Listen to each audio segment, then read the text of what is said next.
Hello, everybody, and welcome to the All Things Liverpool show. It is me, Anish Dogra again, so bringing you with all the latest news that's happened in football over the last 7 days, and putting you up to date with everything that's happened with Liverpool.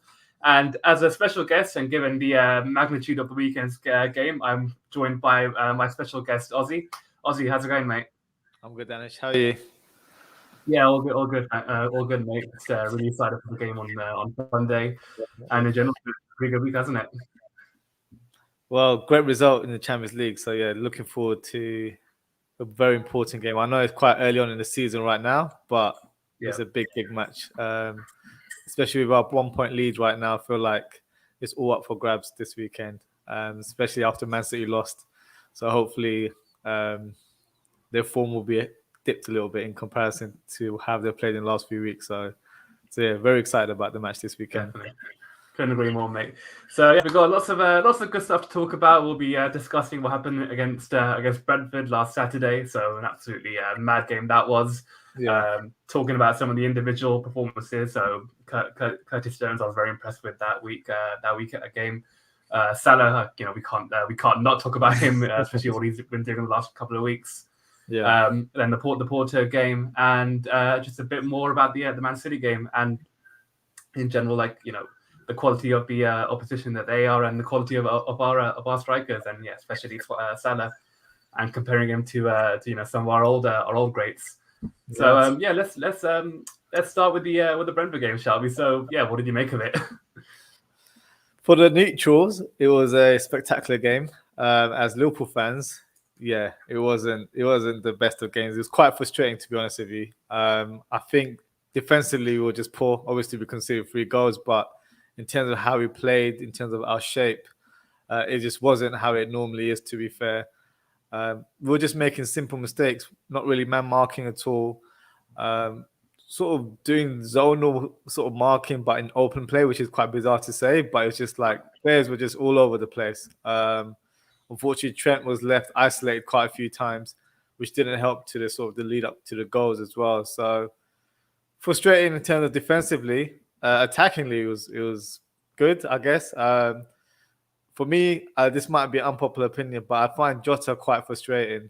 Um, Gets the goals, but I just feel like he misses so many during the games. Porto was a prime example, but even the Brentford game, I feel like he had a couple of chances where he could have scored as well. Mane is slowly getting back to his normal form.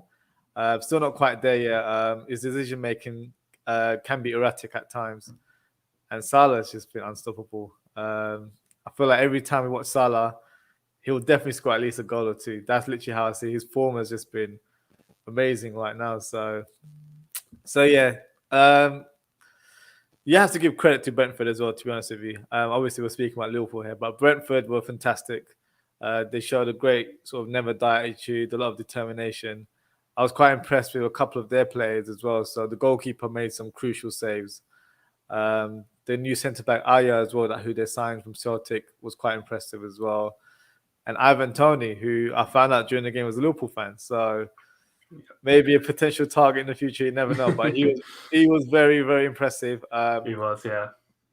I think I watched him a couple of times in the Championship, and I knew he had good sort of overall play where he's good with his link up, but in the Premier League it's a different level. So it'll be interesting to see how his season pans out as time goes on. But I was very impressed with him. Definitely, yeah, absolutely. In fact, I echo all those words. Defensively, I thought that was a performance at the back that we used to give under Brendan Rodgers, especially with Yeah, like Dejan Lovren and Mamadou Sakho, Alberto Moreno on the left, and yeah, Nathaniel Klein on the right. That kind of game just took me back to 2015 Liverpool, where we couldn't deal with any aerial balls, couldn't yeah, deal with set pieces, and we were just outfought. As simple as that. Fast forward, if you look at the way we've defended over the last couple of years, things like that, have been very infrequent. So yeah, it was a bit of a throwback, to the old Liverpool, and looking back on that game, it makes me realize how far we've come. Like, we're yeah, disappointed to come away with the point, and it was a tricky game. Definitely, even before the match, I don't think any Liverpool fan said, yeah, this will be a straightforward 3 points. But yeah, looking back, I think we should be grateful for like how far we progressed over the last 4 or 5 years. Definitely. But if we're picking out all of the goals, they're so avoidable. Like the first goal, the set piece, the way they worked it was very clever. The first ball into I think they put it inwards and then the guy turned it around the corner. I can't remember who the players were, but again, they're all very obvious. If you're switched on and if you're there in the moment, then all of that it could have been stopped. And then the second and third goal, well, they were just pure scramble moments. So yeah, it's very frustrating to concede those goals, and especially at on a day where we could have capitalized so much. Chelsea losing, United losing. To have had the opportunity to go 3 points clear going into the massive game on Sunday, it would have been great. But it's still so early in the season. At 1 point is better than none, as Jurgen Klopp said. True. And who knows, at the after the 38th game, that point might take us to the league. You never know. Exactly. But yeah, that was a bit frustrating. But in terms of like you said, in terms of the attacking play, I thought we were fantastic again. The way we're carving teams open up right now, it's so impressive. Like last season, I felt we did create chances, but we just never looked confident in front of goal. Bar Salah, Salah literally carried us to third last year. But you see this year, like Fabinho's popped up with a goal, Henderson's popped up with a goal. Mane, like you said, is getting. I don't think he's playing particularly well, but he's getting the numbers in. He's putting the ball in the net, and that's essentially what his job is. Yeah. And like you said about Jota, I actually agree with you. I thought I was the only one. I was like, okay, everyone on Twitter seems to love him, and I do love him. I think he's a really good player, and he's still under 25, so he still has time to improve. But you are right, he does miss a lot of sitters. Yeah, and the most annoying thing is he takes the harder chances and misses the easier ones. Like that header, it's not an easy header because he's got the ball coming in from Hendo, and the defender missed it. And a lot of strikers you see, they'll expect the defender to clear it, and then if he doesn't clear it, when the ball comes to him, he'll miss it. Like he'll think, all right, crap, I can't react in time. Yeah. But he scores that header, and it was a really good header into the corner. But then you look at that save Ryan made, like 5 yards out. I think he somehow saved it. Like he shouldn't have any chance to save it, but he did. And I think Jota gave him a chance to save that. So it was definitely frustrating. But then I think that's the case with all our forwards. Even Salah at the beginning of his career, he missed so many chances. So but as long as you're in the right place at the right time, you're going to score more of them than not. And I think he'll be so important for us this season. And having Firmino back now, I think that should hopefully maybe threaten's not the right word, but something along those lines in terms of like pushing him and saying, okay, I've got to start producing more numbers, and make sure that my place is in the team. My place is in the team. It's secured. So yeah, we'll see how he pans out in the next few weeks. But another player who's done really well since coming in is Curtis Jones. I've been really impressed with him over ever since the Harvey Ailey injury. Then I think he got his opportunity. I think he came off the bench against Milan. I thought he had a nice cameo then. And then the weeks after that, then Keita got injured again.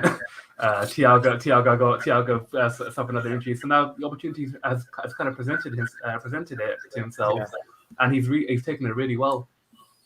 So what are your thoughts? What are your thoughts on him?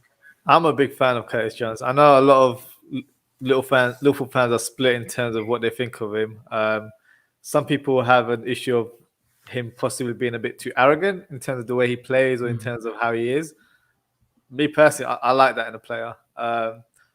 There's a fine line between arrogance in a good way and a bad way, but I feel like he's using it to his advantage where he's showing his confidence on the pitch. So obviously it's unfortunate that he's come into the team due to Harvey Elliott being injured. Naby Keita, unfortunately, is pretty much injured all the time, so no surprise there. And it's Thiago as well. As much as I love Thiago, he's pretty much injury prone as well. So this is his chance to stake a claim in the team, to be honest with you. He offers a cutting edge in terms of all the other midfielders that we have in our squad. You can just see from the last couple of games that he's played, he's actually probably the only midfielder, probably bar Oxlade-Chamberlain, who actually takes a shot from outside the area, which is something we don't do a lot as a Liverpool team. So for me, he will get us goals. He'll give us that attacking sort of threat from deeper areas, but he can also do the unpredictable sort of pass as well. So for me, I've been very impressed with him. For me, definitely starts this Sunday. There's no way there's any player that's going to replace him in the team. And long may his form continue. I feel like this is his chance to sort of stake a claim as well, especially as, in the summer, we didn't really recruit any new midfielders. So Gini, one of them hasn't been replaced. So maybe this is his time to sort of stake a claim and say, this is my spot in the team. No one's budging me out the way. So, no, I've been very impressed. Another thing with Curtis Jones as well. Last year when he played, especially the cameos that he made, you can tell from his age, he was a bit inexperienced. So he would do sort of like step overs in like the wrong areas on the pitch. Now, when you see him play, he's got a purpose. He's got a sort of a desire to make the right passes. It has a bit more end product. So, no, I've been impressed with him. I don't know what your thoughts are on Curtis Jones in terms of how he's been so far. No, I think he's Again, I wholeheartedly agree. He's been really, really good ever since he came into the team. And often in football, like you need that bit of luck. Like you need other players. Whilst you never want any of your own players to get injured, but if you're that guy, you kind of need that bit of luck. You need someone to be out for a few weeks and take that spell. So he's Navigator is back now. He was on the bench in midweek, but the way Jones is playing, you can't, like you said, you can't drop him. He's literally our most creative player right now. In fact, no, he is our most creative player right now. Yeah, Salah who's finishing the chances, but Curtis is the guy who's making a lot of them. Yeah. I'm very, very pleased with his how he's progressing, and I'm almost like happy for him as well because after pre-season, I think everyone was raving about Elliott, and rightly so, because we all thought we all knew he was a talented player, but no one expected him to become one of our three midfielders. We all thought, okay, he'll be like Salah's understudy. He's 17 years old. He played on the right for most of last season with Blackburn. So we thought, okay, he's our backup right winger, and he'll eventually replace him, in the next few years. But then, obviously Jurgen, ripped up the script book and put him in midfield, and then everyone was raving about him, myself included. Yeah.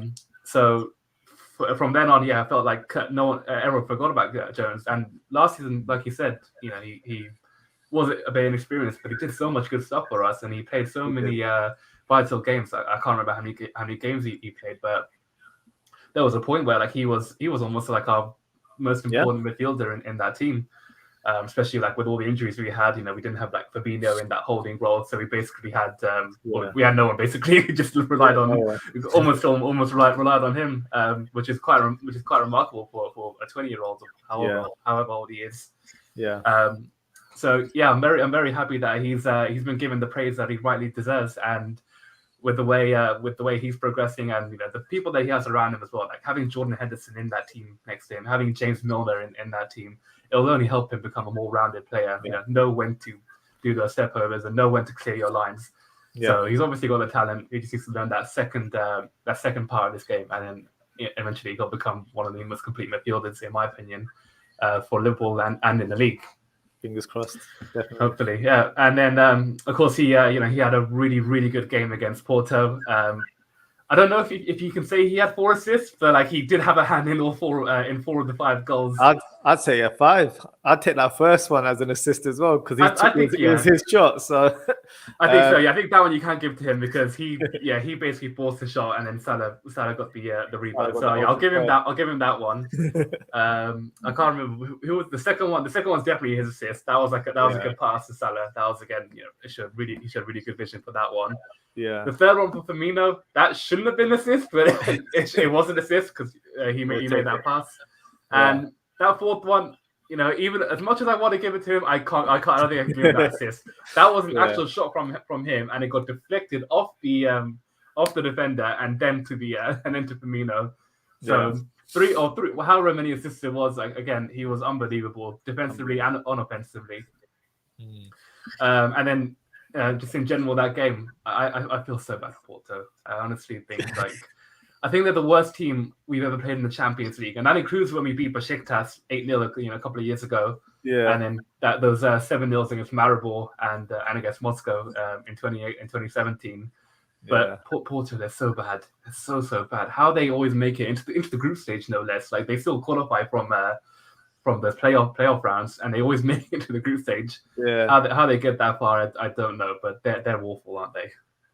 funny thing with Porto is that obviously in their sort of domestic league, they're superior to the other teams. But unfortunately, whenever they enter the Champions League, they're probably sick and tired of our faces because we're always drawn with them every season. So, yeah, and the Porto Stadium is pretty much Salah and Mane's favorite stadium because they're always getting abundance of goals whenever we're there. So, yeah, I'm sure they're sick and tired of our faces, but for us, it's great times because there's always a big scoreline whenever we play them. Tell me about it. Do you know what the aggregate score is? So we've been there 3 times. Do you know what it is? It's definitely double figures. It is double figures. I think it's 14-2 because we had that 5-0 in 2018 when Mane got the hat trick. Yeah. We had the 4-1 the year after in the quarterfinals, and then another 5 this week. 4, and then they scored 1 in last season and on Tuesday.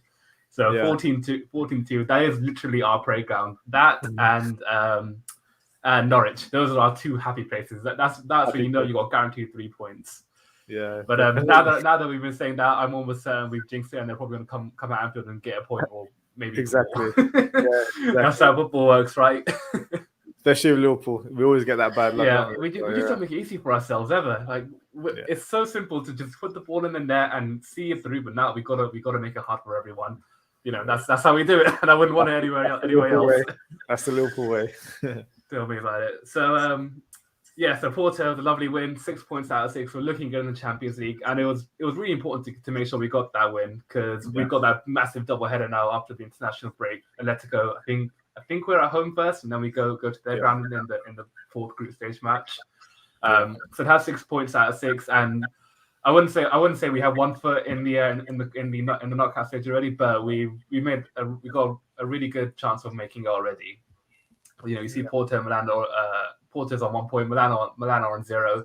So the fact that we got a good cushion over those 2 teams, even if we finish second, it should it's still fine. So it's good to have 6 points out of 6, and in general. So after that game, Salah got another couple of goals. He's absolutely on fire, isn't he, man? Like I can't. I keep on trying to find the right words for him, and I always do find the right words for him. But the trouble is, I'm running out of what to describe him because everything he touches just turns to goals. It's almost if I could bring up that Jeremy Clarkson meme, it's like my what's it called again? My knowledge is almost frightening. I think Salah can apply that to himself with his goals. So I thought he was so good again. He's just absolutely prolific in front of goal, and I say that the only concern really is just his contract, and then that leads to the question: do you think what do you think is going to happen?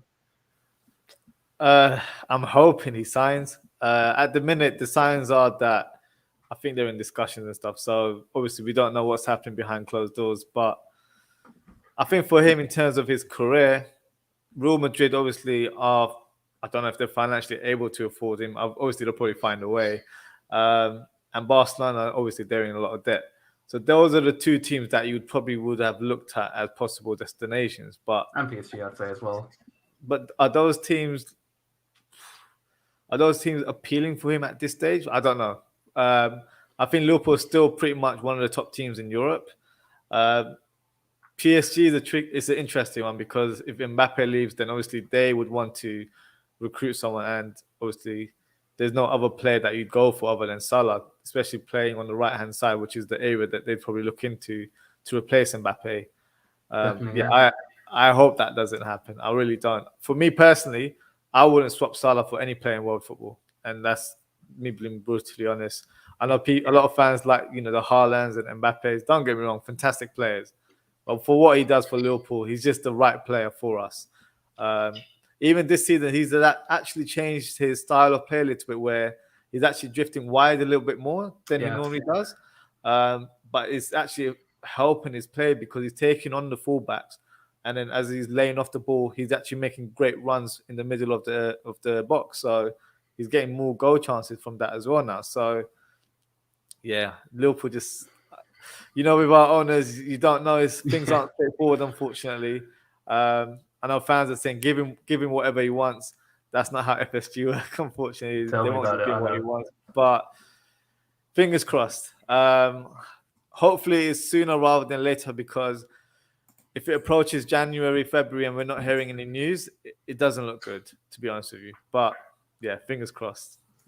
Yeah, again, I completely agree. But I kind of get why the contract hasn't been signed yet, and I think it's becoming a little bit more concerning as each week passes. Because if you look out over the summer, all right, we didn't do any much back transfer business. We got Konate and that was it. But the great thing that we did was obviously tie the majority of our team to long-term contracts. Van Dijk saved another 4 years, Trent, Henderson, Addison, etc., etc. But you still see with Salah, it's not been done yet, and I've been reading James Pearce pretty much every single day, seeing his Twitter updates, and he was always saying, "Yep, talks are progressing. It's only a matter of time before he signs a new deal. But, it's still not been done yet." And I think he said that in July or August. So it's been a few months since, and it's still not happened yet. So day by day, week by week, it gets a little bit more concerning, and then you might have to start considering the future of him, because if the reports are true, I think that the Mirror said that he wants $500,000 a week, and that's absolutely ridiculous, in my opinion. Then you have to consider, okay, what are we going to do? We're going to give him $500,000 a week, and essentially rip up our wage structure, or are we going to have to try and potentially cash in on him? And if it's up to me, like if I was FSG, I don't think I would give him that $500,000 a week, or even close to that. You might disagree with me. I'm sure a lot of fans would probably disagree with me, but I think I think it's a tricky one. Obviously, you want to keep the best players in your team, but you have to think with a business mind as well at the same time. I know that's probably not the right approach, but at the end of the day, football is business now. It is just the way it works. So to give someone $500,000 a week, we're not Manchester United, we're not Man City, we're not PSG. We don't just blow our money away giving ridiculous salaries to everyone. But it's a tricky one, to be fair, because I think they're purposely giving the contract extensions to all the other players, especially the Van Dijks, because that's the sort of similar caliber in terms of offering sort of like the highest salary in the team. So tying down Van Dijk was important as well. Yeah. And with Salah now, it might be a thing where they're willing to offer him 250, 300 to that sort of caliber. So without any sort of like unrest within the squad, because if he was given a contract at the same time as Van Dijk, and for some reason Van Dijk got a bit more of a salary, then it might be an issue. I'm not saying these players are money oriented, but it does have a factor in terms of you want to be paid what you're worth, right? That's just how it works in life. You got to provide for your family, you got to provide for your kids, your future. So you should know your worth. And obviously, if Salah thinks he's worth that, then he's obviously entitled to think that. But for us, it's all about whether we think that too. And if I'm being totally honest, I don't think if he's actually offering that, I don't think we're going to give him that. And honestly, I actually would, as long as they sell him and don't let him go for free. So if we can sell him, get maybe 80, 90, 100 million for him, even though he'll only have a year in his contract, still have cash coming in. To use that money to replace him. And then if you look at so many of the other players in the past who have been given big contracts when they approach their 30s, it's often turned out to be a mistake. Now you look at Aubameyang, they gave him a new 3-year deal. He's on $350 a week, I think, something like that. I think they did the same with Ozil. So it makes me think, okay, we've had the best use of Salah. He's helped us win the Champions League, the Premier League, all sorts of trophies. Yeah. So whilst it would hurt to see one of our best ever players in history to leave, it also would it would hurt more if we lose him for free. Yeah, I'll be honest with you. The examples of Aubameyang and Ozil, I think that's a one-off, because Arsenal just did terrible business there. Those were players that weren't even playing at their highest level, but obviously they wanted to try and keep their best players in their team. And they just gave whatever they wanted. But for Salah, I think he's just different in terms of his mentality. I feel like he's actually showing his best form now. And I know that sounds silly, but players that tend to be around the 29, 30 age group, that's when they actually perform really well. And I feel like he's only getting better. I know he's been showing great form in the last few years. I would think it would be suicidal for us to let him go. But that's the thing, though. If you look at Aubameyang, and in that year, this is before he had a contract. I think he had a year left or 2 years left. He got 22 league goals in that 2018-19 season. He got the Golden Boot, and Arsenal finished fifth. He was unbelievable that year. And then the year after 1920, he was still really, really good again. And then you saw he got that new contract. They tied him down. And look, he's got like 10 goals since then, man. He's not been exactly the best player in. I wouldn't even say he's been Arsenal's best player since he signed that new deal. Yeah. So it's a really tricky situation. Everyone at the time said, yeah, it's a really good deal from Arsenal, really good business. They kept one of their best players for the next 3 or 4 years. But you look at him now and they're thinking, oh my God, what a waste of money. You should have just sold him, got 40 million for him and bought a 21-year-old, 22-year-old instead. Yeah. That's my only concern. My only concern is if Salah drops off after he gets that new contract. Maybe he's playing this way to say, all right, give me this money because I'm deserving it. Look how many goals I'm getting for you. Maybe. But as soon as he gets that big deal, will he still have the same motivation? It's a really big risk. That is actually a concern, because not to kind of put negative energy in the universe right now, but Suarez had a fantastic season before he left Liverpool. Coutinho had a fantastic season before he left Liverpool. So it was like they were auditioning to their future sort of clubs that, this is what I'm capable of doing. So I'm hoping that's not the case with Salah. I think if he was to be offered a lucrative deal, I think going off by what he's done at Liverpool so far, I don't think his form will drop off. I think he'll just continue what he's been doing the last few years. But I'm probably trying to be Mystic Meg here, but who knows? But I think it would be suicidal if we sold him, because I can't see. It's not even about in terms of the money. I just feel like who would you replace him with? There's no one in world football that I feel like is even in the same caliber as Mo Salah right now. Absolutely, yeah. There's no one like him. There's obviously Mbappe, but Mbappe won't give you that defensive work. Yeah, we won't get it, but we can still dream. We can still hope. If Salah's salary is a problem, imagine Mbappe's as that's well. That's if Mbappe is willing to take a paycheck that's less than 300 grand a week, which is a big if. And I'm almost certain he won't take that, and especially Raiola, the absolute cancer that he is to football. He's definitely want to get at least $500,000 a week from him, whoever signs him up next summer. Yeah. But there'll always be players before. Okay, Steven Gerrard left. We might not have got the same Steven Gerrard, but we've moved on since then. Yeah, Michael Owen left, Robbie Fowler left, Ian Rush left. The club will survive. Football does move on, but yeah, it will be sad. Yeah, one way or another. Salah will go, whether it's in the next 2 years, whether it's in the next 5 years. One day, Salah won't be a Liverpool player. But I think for now, it's just making sure he gets that contract sorted out, and making sure that he's still banging in the goals for us. Exactly. So yeah, Salah's been really, really good. But then that leads on to my next point. Where would you rank him in our best strikers of all time? So I think that down there we've got Salah or Suarez, but I think we should definitely extend that list. We've had Torres, Rush, Fowler, Owen. So many great strikers. Well, I'll try and be a bit more technical and try and get out of the question a little bit. Salah's a winger, so I wouldn't classify him as a striker. No, he's not a winger. I'm sorry, he's not a winger. A winger is He's a wide forward. So he's a wide forward, exactly. Yeah, it's a new term now. It's a term that he essentially created, but he's not a winger. I wouldn't say he's a number 9, but in terms of attackers, we'll just phrase it as attackers. Top 5. For me, he has to be top 5. I know the comparison this week has been him and Suarez. For me, it's Salah. He's been doing it for a consistent period of a good few years now. Suarez was amazing, don't get me wrong. For me, in terms of my lifetime, he's the best Liverpool striker that I've seen, hands down. Yeah. But what Salah has produced, just think of his first season, that big impact that he had. Yeah. He literally shook up world football, in my opinion. I don't think anyone expected 5 records that season, something like that.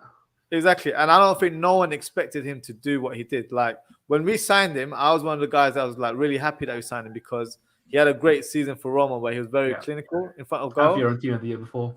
And Fiorentina before as well, exactly. So there was the sort of like, you could see the potential that he's a clinical finisher. But to do it in the fashion that he did in his first season was just breathtaking. It literally was.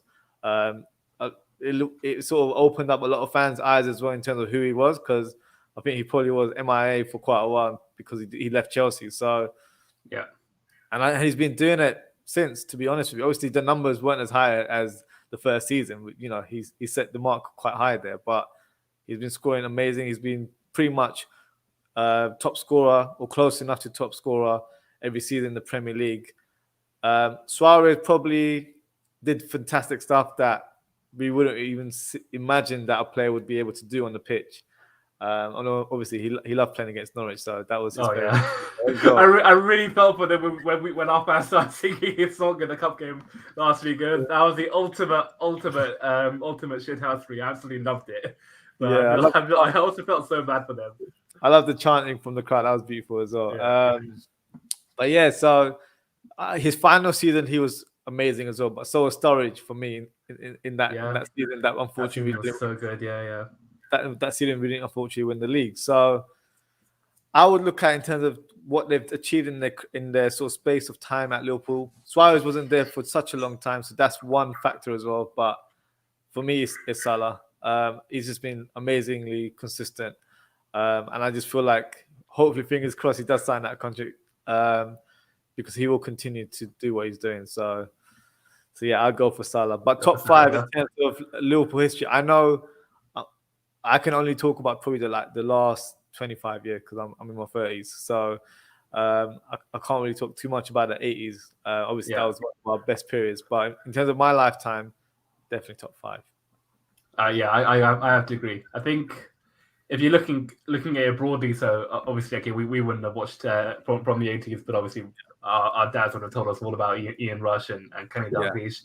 Yeah. So I think outright it's still Rush, especially with all the stuff that he helped us win. Yeah.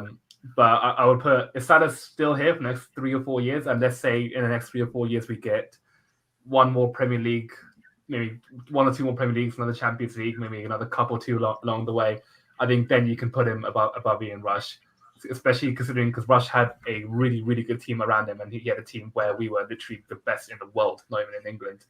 But obviously Salah's been part of that project that helped Liverpool become, put us back where we belong. Yeah.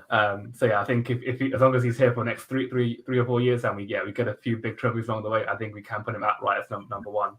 And you're right, yeah, that first year, 32 goals, that record, Ronaldo couldn't break that record. Alan Shearer couldn't break that record. Shearer's the big greatest goal scorer in the league's history, and Ronaldo, arguably the best in the world ever. Yeah. But yeah, they couldn't do it. Suarez could have done it. In fairness, if he wasn't banned for those. I think he had an 8-match ban. He missed the last 3 of 2013 and missed the first 5 of the following season. So if he had those extra 5 games, and especially we were playing teams like Swansea and Stoke, just real bottom half teams, I reckon he could have done it. But that's his fault for taking a chunk out of Ivanovic. So it's his fault for not holding that record. But yeah, Suarez couldn't do it. Torres for how great he was. Just so many strikers, come and gone. They couldn't do that record that Salah did. Yeah. So yeah, I think in Premier League history, he's definitely one of the best, and for Liverpool as well. And it's also great that he's finally getting the recognition that he deserves. Because I feel the first year, people could say, all right, it was a one-off, but then he did it again the following year, got 25 goals again in all comps, roughly. Then the year that we won the league, and then obviously this year and last year. It's finally great that he's getting the credit that he deserves, because for so long people were saying, oh, he's a one-season wonder, and he's been given all these chances from Robertson's crossings and Trent's crosses. It's so great that he's finally getting the credit that he deserves. That really annoyed me when people would call him a one-season wonder. I'm like, tell me about it. For 3-4 years, like, who are you talking about? And then they compare him to Eden Hazard, who couldn't even get 10 goals a season. Yeah, that's an absolute joke. Hazard was a good player, don't get me wrong, and he loved playing against us, and he had so much individual talent, but his numbers were nowhere near as good. And his impact. They weren't even close to Coutinho's, in my opinion. His numbers. That's the bracket I'd put him in. Yeah, that's the bracket I'd put him in. A good player, not world class. And you've seen that for Real Madrid. He's not been world class. In fact, he's been the opposite. He's almost been a flop, in my opinion. Well, he's been sitting on the bench most of the time. So exactly, him and his him and his 400 grand a week salary has been on the bench, and it's just been stinking the place up. Exactly. So yeah, hopefully Salah gets a new deal, and it's great that he's finally getting the recognition he deserves, and hopefully he'll do it again against Man City on Sunday. So an unbelievable match. It is the match in English football now, in my opinion, in terms of the quality both teams have, in terms of the ambitions they they want to achieve this season. Don't get me wrong, Liverpool Man United will be the biggest game in English history, but Man City is like the most relevant match you could say right now. So yeah, how do you think it's going to go? Well, I'll just elaborate in terms of what you said. These two teams, you'll expect a good match. It won't be where they park the bus or anything like that. They'll go at it head to head. So whenever we play United, for example, it's always like we have to try and. It's always a bad game. It's like not every season you hope that this should be a classic, but it's never a good game.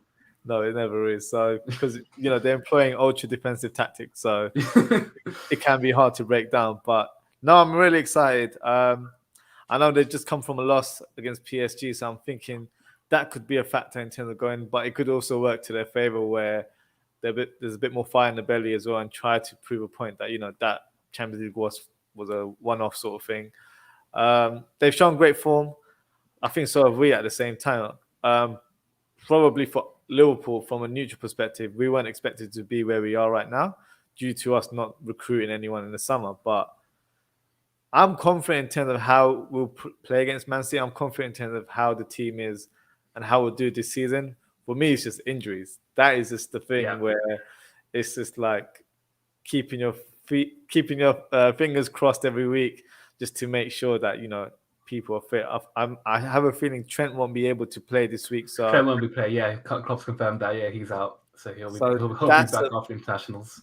That's a big loss because I think a lot of Liverpool fans wanted a striker or midfielder, but I did want two players in those positions, but I really wanted the right back as well because in my head, I was just thinking if Trent was not in the team, we lose a lot of creativity from the right-hand side. Yeah. Milner's actually not... He has the technical ability. He did a fantastic cross for the goal. Really good ball, yeah. Yeah, so that was a great assist there, but he's 35. We can't expect wonders from him week in, week out if God forbid, Trent Alexander-Arnold was out for a long period of time. So that was an area I really wanted Liverpool to strengthen because I think Nico Williams is a decent young player, but he's not quite ready to play at Liverpool's level, for example. So yeah, it's a tricky one. I hope Curtis Jones starts. I think he will. Really excited to see how he plays. I think we'll be able to nick a win. I'm going for a 2-1 prediction. 2-1, okay. And I actually would start Bobby Firmino for this game. I wouldn't start Jota. I think I know he scored 2 goals, but not because of that against Porto. I just think he'll add a bit more of a pressing game in terms of going forward. I think him dropping deep as well will give us more control in terms of how we play. With Jota, he'll be playing more on the shoulder. I think to start off with, that's not the right tactic to employ. So I think Jota would be great to come on the last 20, 30 minutes. And then if we need a goal, he's great there to make an impact. So I'd probably, same team as Porto. I would only change Jota. I would take him out of the team and put Bobby Firmino in there. And that's pretty much it. Been very impressed with Van Dijk and Matip. Matip, us Liverpool fans, I'm sure you probably agree as well, is one of the top defenders. Fantastic player, in my opinion. Sorry, go on. You don't like Matip? No. I had a really big debate with someone at work the other day, and I staked a claim that João Matip is the best defender in the league after Van Dijk. Yeah. And as I said, the only reason he doesn't get the recognition he deserves because he barely plays. But when he does play, he's actually like one of our most creative players. The way he strides forwards and dribbles past players, it's unbelievable. He's Matadinho, the way he's been playing after weeks. He's been dribbling all over the place. He's been doing assists. He's doing everything, defending as well, doing last ditch clearances that he did last week against Brentford. So he's everywhere. So no. I've always rated him top player for me. Unfortunate in terms of his sort of injury record, but he hasn't had an injury so far. Fingers crossed. Touch wood, yeah. Yeah, touch wood. So he's been fantastic. Gives that good presence from the back as well. Physical presence as well at the same time, and a lot of calmness as well from the back where. I think it was quite evident when Van Dijk was injured last year, we had to deploy Fabinho, Henderson, and we had to get Nathaniel Phillips and Reece Williams to sort of do a makeshift job and Kabak as well in the latter stages. And you can just see the sort of the quality drop between Van Dijk, Matip, and the other defenders. So Yeah. I think when we had Phillips and Kabak, there were times where I wouldn't feel comfortable when they're on the ball because they just didn't look comfortable. They just didn't look Phillips is not a ball playing centre half. I love Phillips. He's an absolute monster. He's a throwback. He's basically he would be perfect for the Premier League 15 years ago when Sol Campbell and John Terry and Rio Ferdinand, Vidic, Karam all around. That was his kind of era. But now, he's not. But that's why we all love it, because he's a throwback. He's an old school defender, and that's who we grew up on. Really. And that's what we needed. That's what we needed at that time. To be fair, we needed a proper defender. So we need someone rugged, like no nonsense, just does the job. Yeah, exactly. But he did. I'll give him a little bit of credit. He did improve the latter stage in terms of his passing, because he was doing some good passes. I was like, all right, he's definitely working on it in training. So, but yeah, back to the game. Really excited for the game. City, you just don't know how they perform, but it's at Anfield as well, so that's what gives me a bit more confident in terms of how it'll pan out. So I'm going for a 2-1 there. Nice one. For me, I think if we're starting with the team, I'm definitely disappointed that Trent's going to be unavailable. That's a huge blow, but offensively. And whilst everyone thinks he can't defend, he can defend. So that again at the back is a big blow for us. When we'll have to defend that against them. Not having him will be annoying. But I actually would change the team around a bit. I would go Joe Gomez at right back, purely because if you look at the team we're going to, if you look at who we're going to come up against on that when we play them, it's going to be Jack Grealish. I think it's almost certain that Jack Grealish will start against us. So whilst James Milner is really, really good, I do sometimes question whether he can handle Grealish's trickery. But with Gomez, with that pace and that physicality, I think he's better equipped to handle him. And I'm not sure if they've ever been in an England cap together. I don't think so. But I don't think so. I think Gomez with that versatility, who can drop in as a third choice centre back at times. I think that'll be very, very helpful for us. And we can always look to counter-attack. And then because he has that pace, again, he can play forward as well. And the best thing about that, he's played it in the past. In that season when we got to the Champions League final but lost it, he was basically rotating with Trent at right back for the majority of that season. So he can definitely play in that role. And I would go with him instead of Milner at right back. I don't think he will start. I think it will be Milner, especially as Milner came off after an hour against Porto. But personally, I think it would be a better shot to start Joe Gomez. In terms of the rest of the defense, Van Dijk, no question. John Matip, no question. Robert, no question. And then your midfield, Hendo, Fabinho, and Curtis. And then up front as well, I would go with Firmino, because like we said at the start of the show, Jota, he's been really great for us, but he misses a lot of chances, as does Firmino, to be fair. But the biggest thing that we rely on in that role is that pressing, and Firmino can do that. That's why he's in the team, to be that man who can nick the ball off their holding midfielder. So I think it'll be Rodri who'll be playing in holding mid on Sunday. Yeah. So Firmino will has that ability to come from behind and just nick the ball around him. And then as soon as he gets the ball, Mane and Salah are going to be on their bikes. And Firmino, with his passing ability, more often than not, he will make that pass, and that'll be a really good option for us. Yeah. So that's the team I would go for. Gomez instead of Milner, even though I do think Klopp will play Milner instead of Joe. Yeah. In general, I think it will be a very, very tough match. Man City, like you said, they had a disappointing result in midweek against PSG. But if you saw the way they played, they opened them up time after time, on so many occasions. And on another day, they would have scored. And I looked at the stats the other day. They had 18 shots. PSG only had 6 or 7. Yeah. So you can make of that what you will. You can either say that they were wasteful, but on the other hand, you could say they created really good chances. And with the quality of players they have, they're going to take those chances anyway. And in terms of their team, I'm not exactly sure how they'll line up. Pep, how he is. He always makes some random lineup every single match. But I do think Jesus will come into the team, especially after his goal last week against Chelsea. I thought that was a really good goal. And the fact that he's their only striker really. You know, they lost Aguero, they wanted to get Kane, they couldn't bring him in. And even though he's been playing at right wing this season, I think they've used Ferran Torres more often than not up front, and they've used Jesus on the right. But that's what they brought him in to do. They brought him in to be that striker, to be that focal point. And you saw against Chelsea last week, if you remember the goal, you know, he I can't remember the defender he held off, but it was a real striker's goal. He held a defender, quickly turned and got a shot off. And that's what City missed on Wednesday. If you remember that chance Sterling had when he hit the bar, and Bernardo Silva basically did something that was harder to do than to put it in the actual net. Yeah. But if Jesus was there, if he got that first header in, he would probably score that, because he's a poacher kind of striker. He'll take the chances when they do arrive. So yeah, them having a lack of strikers is definitely concerning, but they still got Jesus, and I do expect him to start on the weekend. Yeah. And it'll be interesting to see if Sterling starts. I don't think he will. Personally, because of the reception he will get. It's not that I actually don't hate Sterling anymore. In fact, I kind of gone past it, but it's the fact that it genuinely gets to him. Like he can't handle when people boo at him and and are hostile towards him.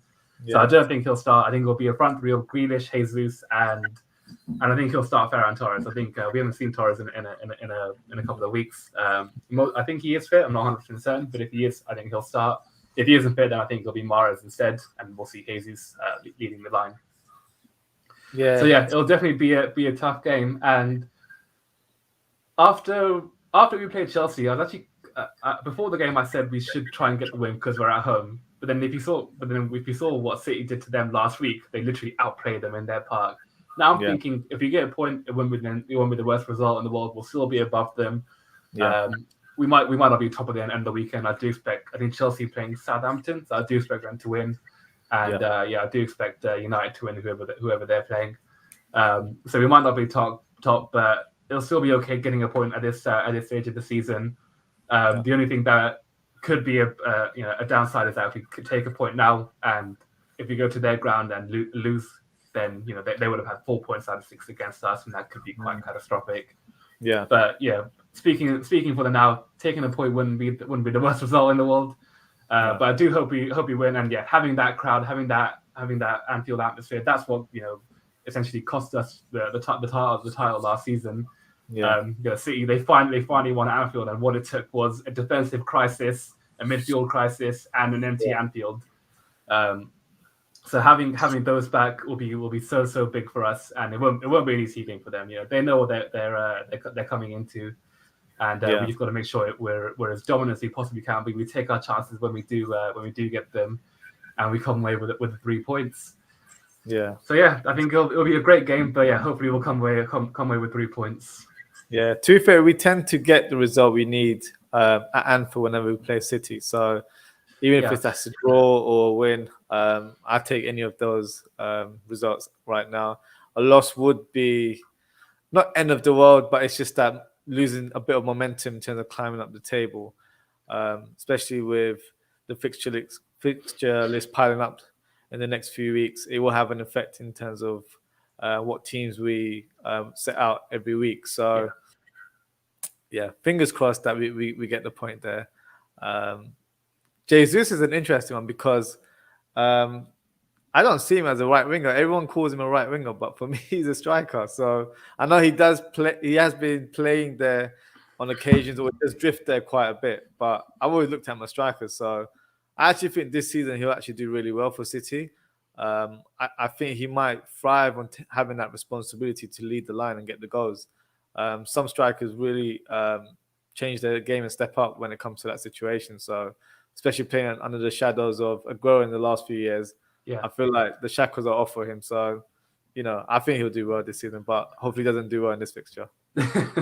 couldn't agree more. I think losing will be quite catastrophic if I'm being honest, because it's not really about the points at this stage. It's more about the mental effect. I think it was a couple of years ago, Chelsea came to Man City, and I think they were a point or 2 points ahead of the time, and even after they won the game 3-1. They went 5 points clear.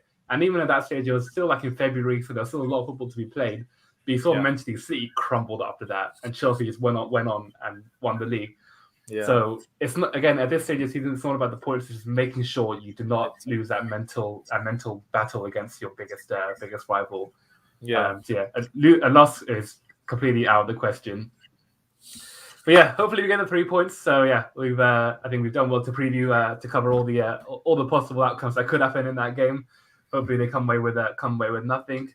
And just to end the show, let's just have a quick roundup of what happened in the Champions League. Because I think it'll be wrong not to talk about what happened with some of the other results.